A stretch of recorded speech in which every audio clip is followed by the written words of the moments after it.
House urgent for tea break అంటారు. Tea break ఎంతసేపు ఉంటుందండి? 10 నిమిషాలు ఉండాలి. House urgent for lunch break అంటారు. లంచ్ అంటూ అర్ధగంట 45 నిమిషాలు ఉండాలి. ముఖ్యమంత్రి ఢిల్లీకి వెళ్ళి వస్తున్నాడు అని 4 గంటలు మళ్ళీ సభను బెల్లే కొట్టరు.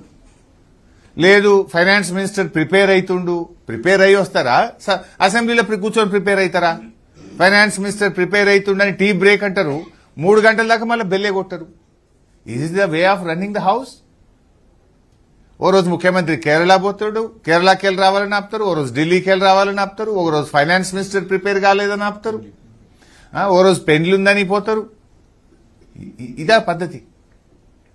అంటే అసలు కనీసము ఎక్కడ కూడా ఒక సమన్వయం లేదు. ప్రతిపక్షాన్ని సమన్వయం చేసుకొని ప్రతిపక్ష సభ్యులకు ఇన్ఫర్మేషన్ కూడా లేదు. ఒకరోజు నేను బడ్జెట్ మీద మాట్లాడాలి, టీ బ్రేక్ ఇచ్చారు. 12 o'clock టీ బ్రేక్ అన్నారు.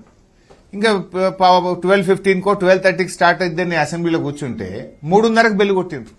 అంటే 3:30 గంటలు ఎప్పుడు బెల్లు కొడతారని అన్నం తినకుండా కూర్చోవాలి.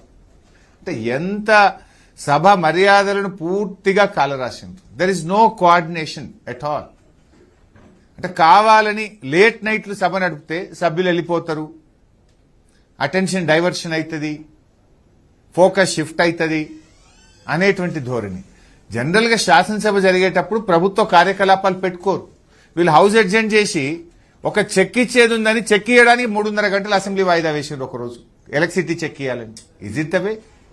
అసలు సభ జరిగేటప్పుడే పెట్టుకోవద్దు. అత్యవసరమైతే పెట్టుకుంటే కూడా 5 నిమిషాలు 10 నిమిషాలు టీ బ్రేక్ లో 10 నిమిషాలు పూర్తి చేసుకొని రావాలి. 3-3:30 గంటలు చెక్ ఇచ్చే పేరిట సభను వాయిదా వేసి విలువైనటువంటి సమయాన్ని వృధా చేసినారు.